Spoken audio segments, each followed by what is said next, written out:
Which? One you're playing. Me? Am I doing one of them? Page. Did you say 3 and you said 2? Oh, I'll read 3. so she's 1 and yours 3. Yes. 3. Until Kanoi gets And I here. guess your number 2. There's the So- rats. I'm what? I'm 2? I didn't If get you that. like to be 2, Oh no. Will you choose who? Which? I could let you be number 1 because she's got a lot of lines if you want. that's what he doesn't want. You want a lot of lines? There you I'll go. let you be 1 if you want, and I could be number 2. Prop man. Up to you. Y'all come. 401 years old. That's old Shakespeare. The witch's cauldron here has a spoon that is a courtesy of a ghost of Mr. Mike Fowler. You need the spoon. Yes. Big carpet. And it's got a part for a ledge, hanging on the ledge. Okay, one more time. All right, You so choose which. 2. You I'm doing 2. You too. Oh. You too. Yeah. One, two. Okay. Okay. Second which? Who's or the money Okay. 1, 2, 3. Okay. Okay. Confusion. Okay. Where hast thou been, sister? Killing swine. Sister, where thou? A sailor's wife had chestnuts in her lap, and munched and munched and munched. Give me, quoth I, anoint thee, witch, the red runyon cries. Her husband's to Aleppo gone, master o' the tiger, but in a sieve I'll thither sail, and like a rat without a tail, I'll do, and I'll do. I'll give thee a wind. Thou art kind. And I another. I myself have all the other, and the very ports they blow, and all the quarters that they know. In shipman's cart I'll drain him dry as hay. Sleep shall neither night nor day hang upon his penthouse lid. He shall live a man forbid. Weary 7 nights, 9 times 9. Shall I he dwindle, peak and pine? Though his bark cannot be lost, yet it shall be tempest tossed. Look what I have.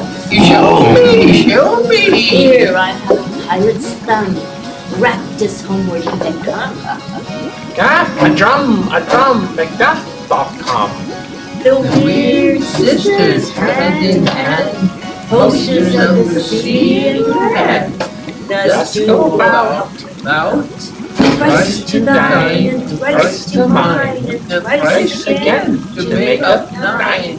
Peace, the charms will Who's painful? So, okay, so, Take off your painful. oh! Well, I was playing Banquo. Oh, okay, this guy's So painful. who's Macbeth? Yeah. Don't know. He's Mackers, I think. So far the fair day I have not seen. So far as to call to force. Oh, what are these so withered, so wild in their attire, that look not like the inhabitants of the earth, and yet are on't? Live you, or are you aught at any man may question? You seem to understand me. By each at once her choppy finger laying upon their skinny lips. You should be women, and yet your beards forbid me to interpret that you are so. Speak if you can, what are you? First week. All hail, Macbeth! Hail to thee, Thane of Glamis. All hail to thee, Thane of Cawdor. I hail that shalt be king hereafter. Good sir, why do you start and seem to fear things that do seem so fair? In the name of truth, are the fantastical or that indeed that outwards ye show? My noble partner, you meet with patient grace and great predictions of noble having and of royal hope, that he seems swept withal, wrapped withal, and to me you speak not.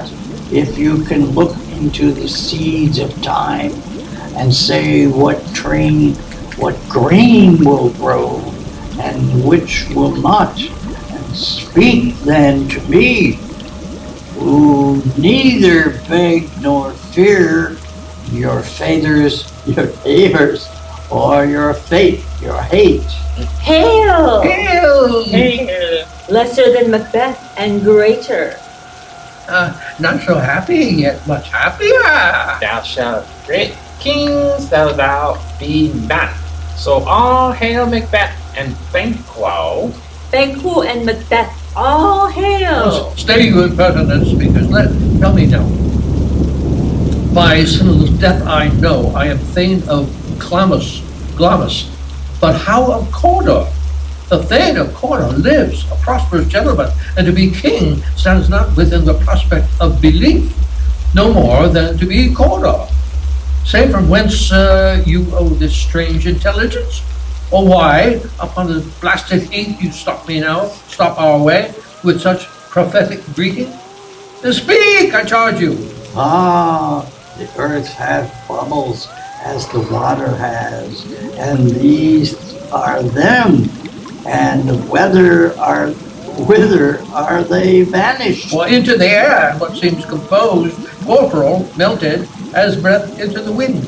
Would they had stayed? Were such things here, as we do speak about? Or have we eaten of the insane root that takes the reason prisoner? Your children shall be kings. And you shall be king. And Thane of Cawdor, too, were it not so? To the self same tune and words. Who's here? Enter Ross and Mr. Amos. Ross from Friends. Shall I do it? Yeah. Okay. Somebody. Ross. Which? The king hath happily received, Macbeth, the news of thy success, and when he reads thy personal venture in the rebels' fight, he wonders at his praises do contend, which should be thine or his, silenced with that. In viewing o'er the rest of the same self-day, he finds thee in the stout Norway ranks, nothing afeard of what thyself didst make, strange images of death. As thick as hail came post with post, and everyone did bear thy praises in his kingdom's great defense, and poured them down before him. Angus, Mr. Mike, jump in there. And G. we are sent to give thee from our royal master thanks, only to herald thee into his sight, not to pay thee. And for an earnest of a greater honor, he bade me from him call thee Thane of Cawdor. In which addition, hail, most worthy Thane, for it is thine. What can the devil speak true? Macbeth. Mackie? Oh, the Thane of Cawdor, I didn't realize that. The banquet had another line. The Thane of Cawdor lives. Why do you dress me in borrowed robes? Who has thine lives yet, but under a heavy judgment bears the life which he deserves to lose? Whether he has combined with those of Norway, or did lie the rebel with hidden help and vantage? Or what with the both he labored in the country's rock? I know not, but treason's capital, confessed and proved, have overthrown him. Clemus, and Thane of Cawdor, the greatest is behind. Thanks for your pains. Do you not hope your children shall be kings? And those that gave the Thane of Cawdor to me promised no less to them? That trusted home might yet enkindle you into the crown, besides the Thane of Cawdor. But 'tis strange, and oftentimes to win as to our harm, the instruments of darkness tell us truths. Win us with honest trifles to betray us in deepest consequence. Cousins, a word, I pray you. Two truths are told, as happy prologues to the swelling act of imperial theme. I thank you, gentlemen. This supernatural soliciting cannot be ill, cannot be good if ill, who hath given me earnest of all success. Commencing in a truth, I am Thane of Cawdor. If could, why do I yield to that suggestion, whose barren image doth unfix my hair, and make my seated heart knock at my ribs, against the use of nature. Present fears are less than horrible imaginings. My thought, whose murder yet is but fantastical, shakes my single state of man. That function is smothered in surmise, and nothing but what is nothing but what is not. Look how our partner raps. If chance will have me king, why chance may crown me without my stir. New honors come upon him, like our strange garments. Cleave not to their mold, but to the aid of use. Come what may, time and the hour runs through the roughest day. Worthy MacBeth, we stay upon your leisure. Give me your favor. My dull brain was not with the things forgotten. Kind gentlemen, your pains are registered where every day I turn, the leaf to read them. Let us toward the king. Think upon what hath chanced, and at more time, the interim having weighed, let us speak our free hearts to each other. Very gladly. Till then, enough. Come, friends. Ha ha! Should we do next scene? Act scene 4. Does anyone have Duncan? Is execution done on Cawdor? Are not those in commission yet returned? I sign up for Malcolm. Then sign up. I can do that. Oh, do Malcolm? I can do that. Malcolm. Right. My liege, they are not yet came back, but I have spoke with that saw him die with this report that very frankly he confessed his treasons, implored your highness pardon and set forth a deep repentance. Nothing in his life became like believing it. He died as one that has been studied in his death to throw away the dearest thing he owed, as towards careless trifle. There's no art to find the mind's construction in the face. He was a gentleman on whom I built an absolute trust. Oh, worthiest cousin, the sin of my ingratitude even now was heavy on me. Thou art so far before the swiftest wing of recompense is show with or take thee. Now, would thou hadst less deserved that the proportion both of thanks and payment might have been mine alonely, as I have left to say. More is thy due more than that all can pay. For the service and the loyalty I owe in doing it pays itself.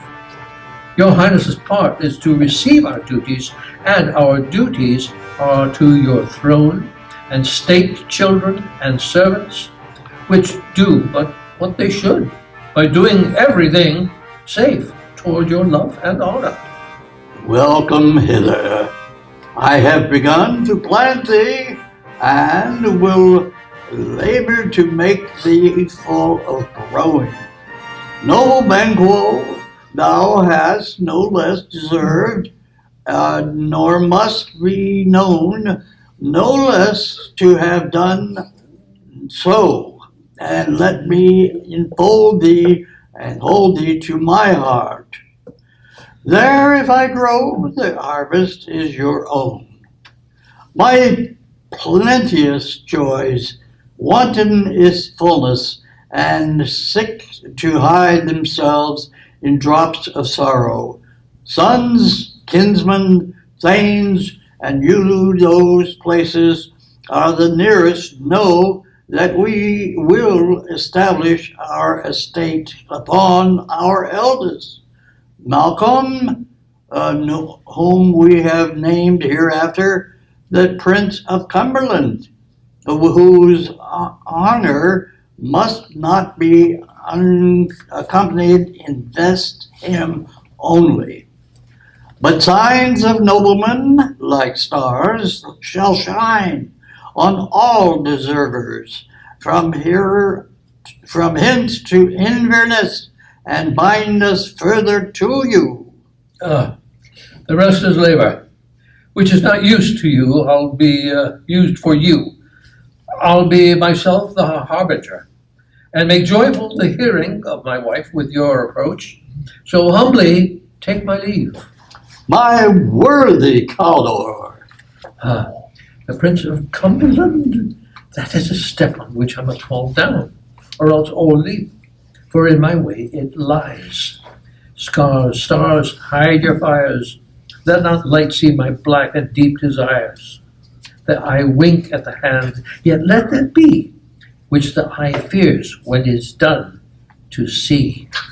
True, worthy Banquo, he is full so valiant, and in his commendations I am fed, and it is a banquet to me. Let's after him, so that whose care is gone, before to bid to us welcome. It is a peerless kinsman. Bye-bye!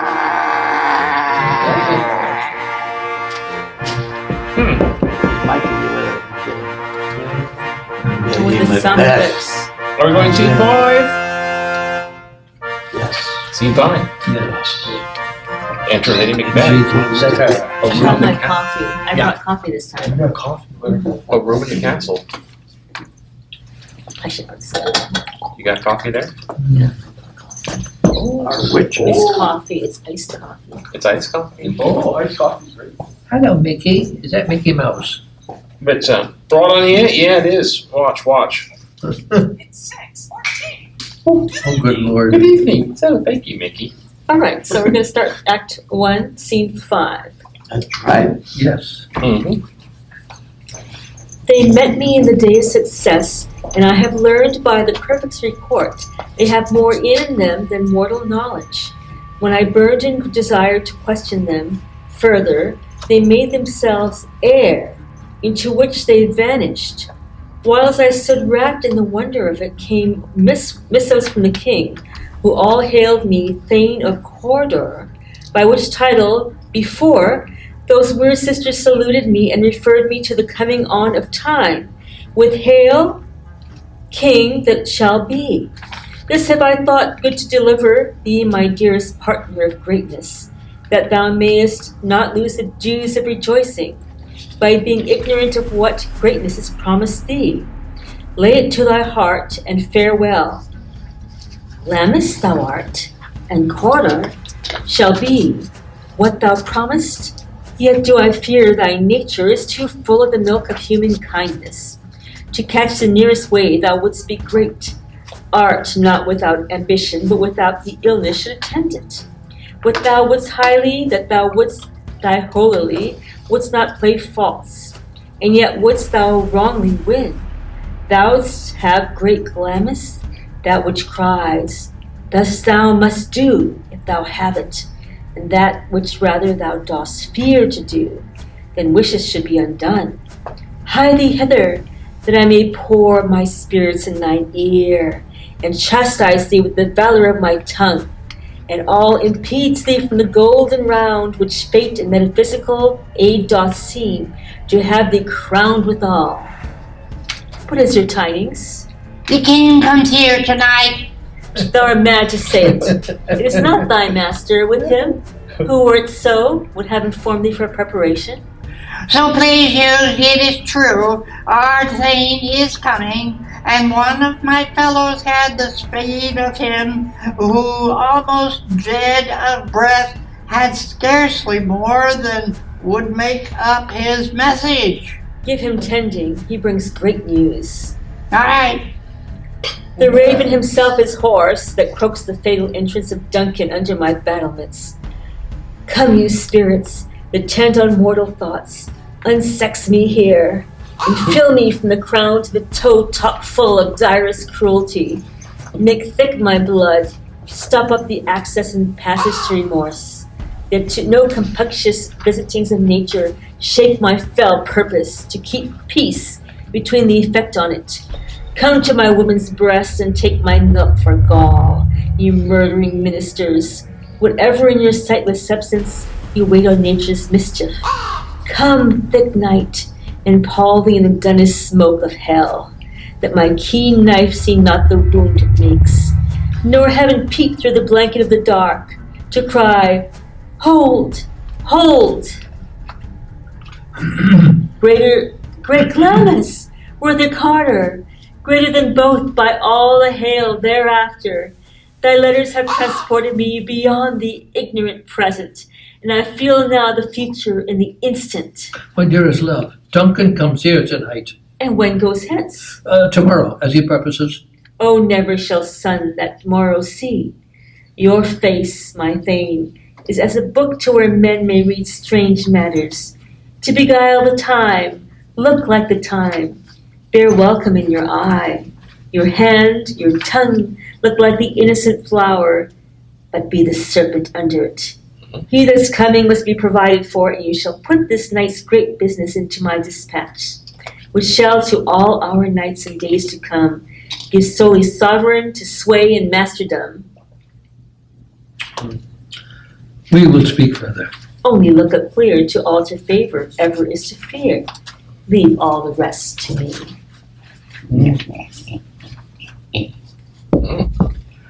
Scene 6, Act 1. Castle. Over back to MacBeth's So the castle. This castle hath a pleasant seat. The air nimbly and sweetly recommends itself unto our gentle senses. This guest of summer and the temper haunting Martlet doth approve, and his love mansions that the seven heavens breath speaks wooingly here. So Jutty, friends, trees, breakfast, and nor rain of vantage. But this bird hath made his pendant bed and procreant late cradle, where they most breed and haunt.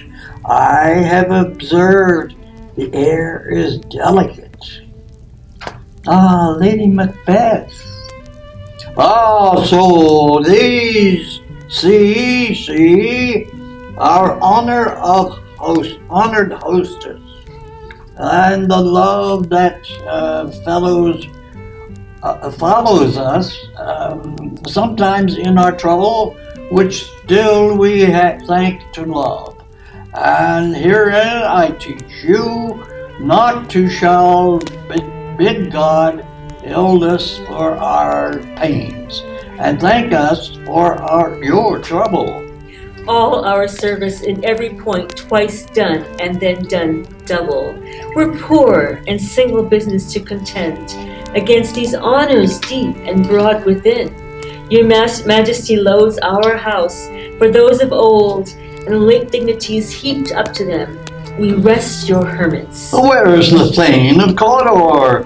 We coursed him at the heels, and had a purpose to be his purveyor, but he rides well, and his great love smart as his spur, and hath hope him to his home before us. Fair and noble hostess, we are your guests tonight. Your servants ever have theirs themselves and what is theirs in compt to make their audit at your highness's pleasure, still to return your own. Give me your hand, and conduct me to mine host. We love him highly, and shall continue our graces towards him. By your leave, hostess. Act 1, Scene Act 2? 7. Thank you. Oh, we're going 7? Yeah. If it were done. The same room in the castle. Sorry. If it were done. When 'tis done, that 'twere well it were done quickly. If the assassination could travel up the consequence and catch with its success, but that this blow might be the be-all and the end-all. Here, upon this bank and shoal of time, will jump the life to come. But here, but in these cases, we still have judgment here, that we would teach bloody instructions, which being taught return to plague the inventor. This even-handed justice commends the ingredients of our poisoned chalice to our own lips. He's here in double trust. First, as I am his kinsman and his subject, strong both against the deed, and then as his host, who should against this murder shut the door, not bear the knife myself. Besides, this Duncan hath borne his faculties so meek, hath been so clear in his great office, that his virtues will plead like angels trumpet-tongued against the deep damnation of his taking off, and pity, like a naked newborn baby, striding the blast, or heaven's cherubim, horsed among the sightless couriers of the air, shall know their horrid deed in every eye, that tears shall drown the wind. I have no spur to prick the sides of my intent, but only vaulting ambition, which o'erleaps itself and falls on the other. Ah, how now? What news? He has almost supped. Why have you left the chamber? Hath he asked for me?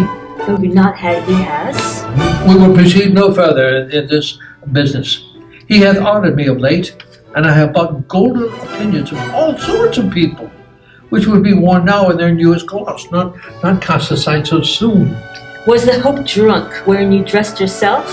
Hath it slept since, and wakes it now to look so green and pale at what it did so freely? From this time such I account thy love. Art thou afeard to be the same in thine own act and valor as thou art of desire?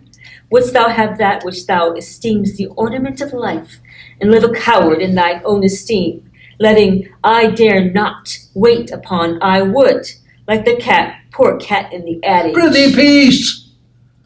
I dare do all that may become a man. Who dares do more is none. What beast was it then that made you break this enterprise to me? When you durst do it, then you were a man. And to be more than what you were, you would not be so much more than man. Nor time nor place did then adhere, and yet you would make both. They have made themselves, and their fitness now does unmake you. I have given suck, and know how tender 'tis to love the babe that milks me. I would, while it was smiling in my face, have plucked my nipple from his boneless gums, and dashed his brains out, had I so sworn as you to have done to this. If we should fail. We fail? but screw your courage to the sticking place, and will not fail. When Duncan is asleep, where to the rather shall his day's hard journey soundly invite him. His two chamberlains will I with wine and wassail so convince the memory, the warder of the brain shall be a few, and the receipt of reason a limbeck only. And when in swinish sleep their drenched natures lies in a death, what cannot you and I perform upon the unguarded Duncan? What not put upon his spongy officers, who shall bear the guilt of our great quell? Oh, bring forth men, children only, for thy undaunted metal should compose nothing but males. Will it not be received when we have marked with blood those sleepy two of his own chamber, and used their very daggers that they have done it? Who dares receive it other, as we shall make our griefs and clamor roar upon his death? I am settled, and bend up each corporal agent to this terrible feat. Away, and mark the time with fair show. False face must hide what false heart doth know. Act 2, Scene 1. Inverness and the court of Macbeth's castle. Enter Banquo and Cleance. Anyone Cleance? I'll be fleeing. It's okay for now, because it was supposed to be Kanoi, right? But she's not here yet. I guess so.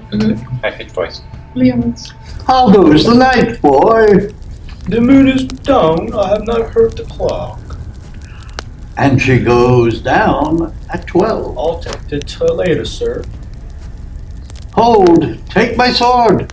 There's husbandry in heaven. Their candles are all out. And take they that too. A heavy summons lies like lead upon me, and yet I would not sleep.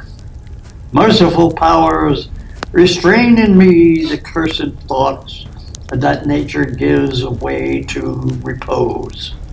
Give me my sword. Who's there? Who's there? A friend! Who is that? What, sir? What, yet at rest? The king's at bed, and he been an unusual pleasure, and set forth great largesse to your officers, that diamond he greets your wife withal, and by the time most kind hostess, and shut up in measureless content. Well, being unprepared, one will become the servant into defect, which else should free have thought wrought. All's well. I dreamt last night that the three weird sisters, to you they have shown some truth. I think not of them. Yet, when we can entreat an hour to serve, we should spend it in some words upon that business, that if you would grant the time. At your kindness, leisure. If you shall cleave to my consent, when 'tis, it shall make honor. It shall make honor for you. So I lose none in seeking augmented, but still keep my bosom franchise and allegiance clear. I shall be counseled. Good repose the while. Thanks, sir. The like to you. Go bid thy mistress when thy drink is ready. She strike upon the bell. Get thee to bed. Is this a dagger? Which I see before me, the handle toward my hand. Come, let me clutch it. I have thee not, and yet I see thee still.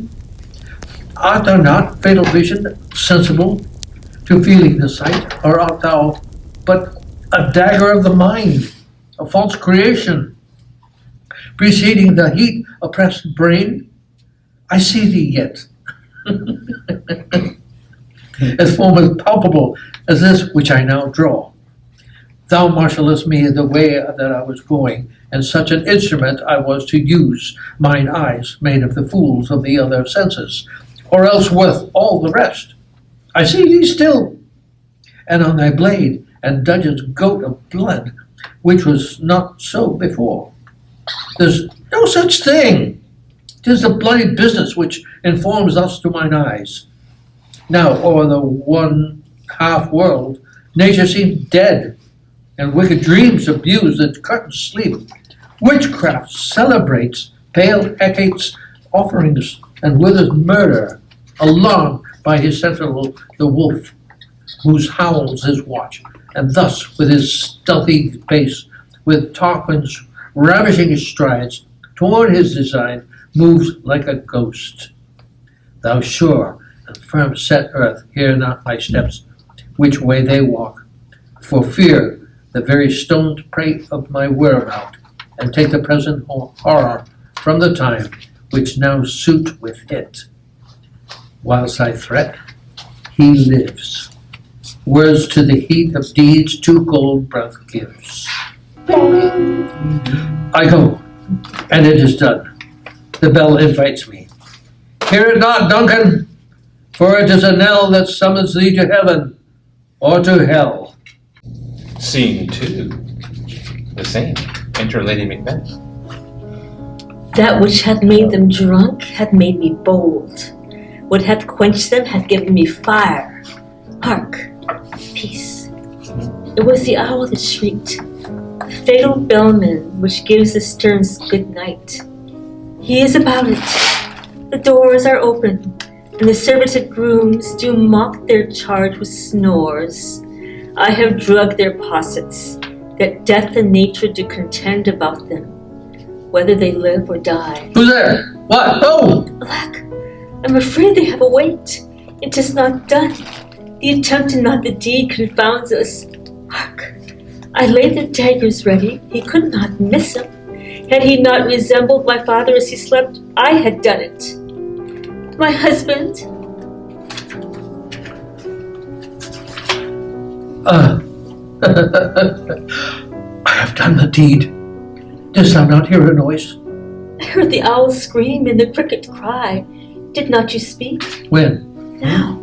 As I descended? I, Hark! Who lies in the second chamber? Donalby. Oh, this is a sorry sight. A foolish thought to say a sorry sight. Little one did laugh in his sleep, and one cried, "Murder!" That they did wake each other. I stood and heard them, but then they did say their prayers and addressed them again to sleep. They are two lodged together. One cried, "God bless me," and amen the other. And they had seen me for these hangmen's hands, listening to their fear. I could not say amen when they did say, "God bless us." Consider it not so deeply. But wherefore could I not pronounce amen? I had most need of blessing, and amen stuck in my throat. These deeds must not be thought after these ways, so it will make us mad. When methought I heard a voice say, "Sleep no more!" Macbeth does murder sleep, the innocent sleep, sleep that knits up the raveled sleeve of care, the death of each day's life, some labor's balm that hurt minds, great nature's second curse, chief nourisher of life's feast. What do you mean? Still they cried, "Sleep no more!" To all the house, Glums hath murdered sleep, and therefore Cawdor shall sleep no more. Macbeth shall sleep no more. Who was it that thus cried? Why, worthy thing, you do unbend your noble strength to think so brain sickly of things. Go get some water, and wash this filthy witness from your hand. Why did you bring these daggers from the place? They must lie there. Go carry them and smear these sleepy grooms with blood. I'll go no more. I'm afraid to think what I've done. Looked again, I dare not. Infirm of purpose, give me the daggers. The sleeping and the dead are as but pictures. 'Tis the eye of childhood that fears a painted devil. If he do bleed, I'll gild the faces of the grooms withal, for it must see their guilt. No. What is that knocking? How is it with me? With every noise, a calls me. What hands are these? Are here, that they plucked out mine eyes. With all good Neptune's ocean wash this blood clean from my hand? No, this my hand will rather the multitudinous seas incarnadine, making the green one red. My hands are of your color, but I shame to wear a heart so white. I hear knocking. At the south entry, retire we to our chamber. A little water clears us of this deed. How easy is it then? Your constancy hath you left you unattended. Hark, we're knocking. Get on your nightgown and let occasion call us and show us to be watchers. Be not lost so poorly in your thoughts. To know my deed, 'twere best not to know myself. Wait, Duncan, was I knocking? Without couldst. Scene 3, same. Enter Porter. Got a quick question that came up when we did this many years ago. When MacBeth says, clean from my hand, no, this my hand will rather the multitudinous seas incarnadine, or incarnadine, whatever, making the green one red. And it was a question of whether to say, making the green one red, or making the green one red. The translation in my book says, instead, my hand should drench the enormous seas a crimson color, making their green waters wholly red. Oh, okay. That's this translation in this book. Okay. Good, thank you. Carry on. Sorry, I just... It says, could all the great Neptune's ocean wash my hand? Okay. Ocean. Monsieur Green Porter. All right, thank you. Porter? Okay, Am I forward? You're forward. okay, knock. He's knocking indeed. Hanoi is here. Yeah, we're about. The porter. Hanoi has arrived. Get yourself in here, You're looking up. No, you can do it. Oh, it was a big wedding. Yes, it was in Lollipop, so it's quite a far drive. Oh, is that where you came from too? It's a beautiful day. It was there. They were at my fort. They're funny. They were at Act 2, Scene 3. Where's Where's Act your 2, cards? Scene 3, right at the top. Jim's going to give Oh, I have one, Jim. I'm ready. It's as if I wasn't even not here. Act 2, Scene 3. You look beautiful. Oh, wow. It's Mr. Porter knocking on the There door. you go. I'm all sweaty. Okay. Who's going to be knocking? Oh, knock, knock. I tried to knock, but the chair doesn't knock. You have to I'll go. knock. Thank you, I'll knock. Hey. Thank you for letting me join you guys. Of course, I'm happy to see you. And I like this haircut. Thank you. That was really nice. Nice. I noticed you. it. Looking great.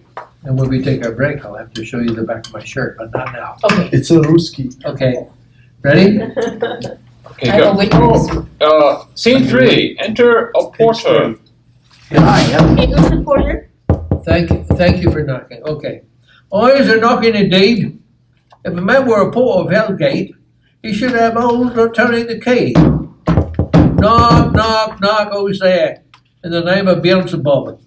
Here's a farmer that hanged himself in the expectation of plenty.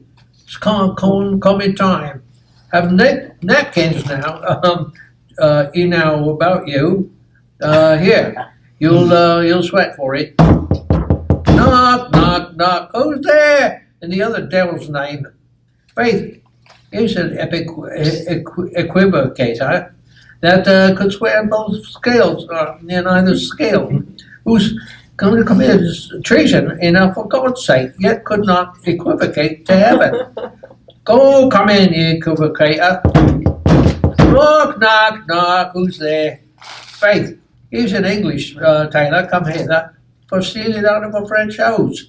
Come in, tailor.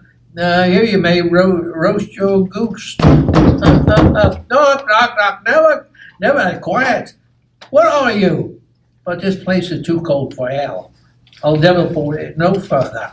I had thought to have there is some of all perfections, that some of the primrose may go for everlasting bonfire. Knock. Anon. I pray you. Thank you. Pray you. Remember the porter. What's that? McDonald. This is his coat. Which Mr. Is that, McBeth? is that Macduff? Macbeth. Yes, Macduff. Oh, sorry. Why is it so late, friend? Are you at the bed? Do you lie so late? Well, faith, well, we were carousing till the second cock and drink. Sir, it is a great provoker of three things. What three things does drink evocally especially provoke? Oh, marry, sir, nose painting, sleep, and urine. Lechery, sir, Right. it provokes and unprovoked. It provokes a desire, but it takes away the performance. Therefore, much drink may be said to equivocate with lechery. It makes him, and it moors him, it sets him on and takes him off. And it persuades him and disheartens him. Makes him stand to and not stand to. In conclusion, equivocates him into sleep. And giving him the lie, he leaves him. I believe the drink gave me the lie last night. Well, now he did, sir. The very throat of me. But I required him for his lie, and I think being too strong for him, though he took up my legs sometime, yet I made a shift to cast him. Is thy master stirring?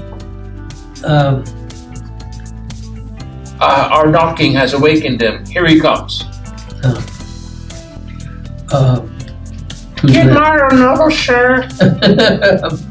Good morrow, both. Is the king stirring, worthy Thane? Not yet. He did commend me to call him timely on him. I almost slipped the hour. I'll bring you to him. I know this is a joyful trouble to you, but yet 'tis one. The labor we desire, delight in physics pain. This is the door.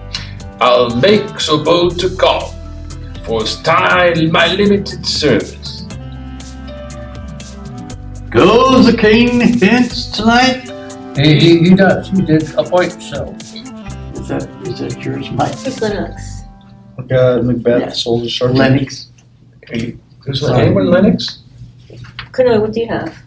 I just jumped into I'm it. a porter. I'm the steward. Maybe have Kunal read it since she. You want to be Lennox? Yeah, let her do it because. I'm Macduff Jr. too. Go ahead, take it because Okay. they're balanced separately. The night has been unruly.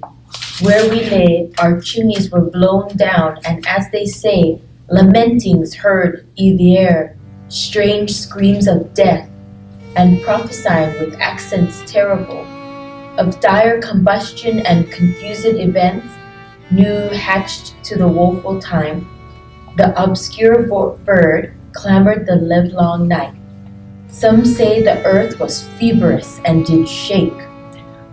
'Twas a rough night. My young remembrance cannot parallel a fellow to it. Oh, horror! Horror! Horror! Tongue nor heart cannot conceive, nor name thee. What's the What's the matter? matter? Confusion now hath made his masterpiece, most sacrilegious murder, hath broke up the Lord's anointed temple, and stolen thence the life of the building. What is it you say? The life? Mean you his majesty? Approach the chamber, and destroy your sight with new Gorgon. Do not bid me speak. See, and then speak yourselves. Awake! Awake! Ring the alarm bell! Murder! Treason! Banquo and Dollopin! Malcolm! Awake! Shake off this downy sleep! Death counterfeit! And look on death itself! Up, up, and see! The great doom's image! Malcolm, Banquo! As far from their graves rise up and walk like sprites to countenance this horror! Ding dong! What's the business? That such a hideous trumpet calls to parley the sleepers of the house. Oh, gentle lady! Speak. Oh, gentle lady, 'tis not for you to hear what I can speak. The reputation's in the woman's ear. Would murder as it fell. Oh, Banquo, Banquo, Aurora Master's murder. Oh, alas! What, in our house? Too cruel anywhere. Dear, doth I prithee contradict yourself and say it is not so. Had I but died an hour before this chance, I had lived a blessed time. For from this instant there's nothing serious in morality. All is but toys, unknown, and grace is dead. The wine of life is drawn, and merely is left the vault to brag of. Who is amiss? What is amiss? Who? What? Beth. Macbeth. Oh, are we 4 or 3? Scene 4. C3. End of scene 3. We're continuing Macbeth with and the Lennox. speech here. Enter Macdonald. We're scene 3. Macbeth. It says, "You are. What is amiss? What's that? What is amiss?" Oh, I see. Oh, sorry. Yes. What is Thank you, amiss? lady. What Yes, is this? You are, and do not know it.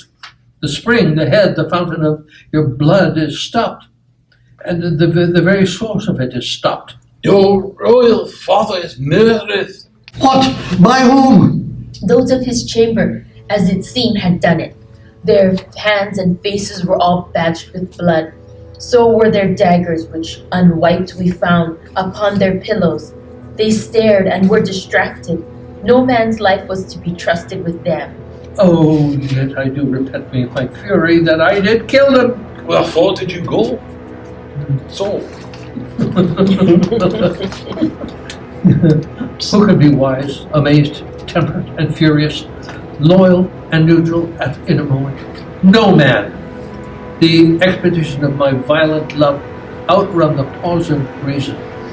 Here lay Duncan, his silver skin, laced with his golden blood, and his gashed stab looked like breaches in nature, with ruined wasteful entrance there. The murderers, steeped in the colors of their trade, their daggers unmannily breached with gore. Who could refrain that had a heart to love, that in his heart courage to make loves known? Help me hence, ho! look to the lady. Why do ye hold your tongues, that most may have in argument for hours? What should he have spoken here? Where our fair fates hid in a secret auger hole, and may rush and seize our wayless away. Welcome. Our tears are not yet brewed, not our strong sorrow upon the foot of motion. Oh, Look to the lady! Hey! Look to the lady! okay. And Look to the lady! Lady Macbeth is carried out. Macbeth. Scene 3, got it. And when we have our naked frailties hid, that suffer in exposure, let us meet and question this most bloody piece of work. And to know it further, fears and scruples shake us. In the great hand of God I stand, and thence against the undivulged pretense I fight of treasonous malice. And so do I. Oh, Let's briefly put on manly readiness and meet in the hall together. Well contented. Contented? Oh, contented. Yes. Oh, Malcolm, yes. What will you do? Let's not confuse with them, and to not consort with them. To show an unfelt sorrow is an office which the false man does easy. I'll to England. And to Ireland I, and separated fortune shall keep us both the safer where we are, that there's desert in men's smiles, the near in blood, and the near bloody. And the murderess shall that shut hath not yet lighted, and our safest way is to avoid the aim. Therefore, to horse, and let us be dainty of ye taking, and shift way. There's a warrant in that theft, which steals itself when there is no mercy left. Anyone else want to read something? And after we have clothed our half-naked bodies, which now are at risk for the cold, let us meet and examine this bloody piece of work and try to understand it better. We're shaken by fears and doubts. I place myself in the hands of God, relying on Him. I shall fight against this treacherous cruelty, the purpose of which is still unknown. Where are we? Where are we? You're reading about 3 pages ahead of yourself, I think. We're at scene 4. Scene 4, Act 2. Act 2, scene 4. It starts with the old man. Without, Here, take it from here. Take it. without the castle outside. I have remembered well, within the volume of which time I have seen hours dreadful and things strange.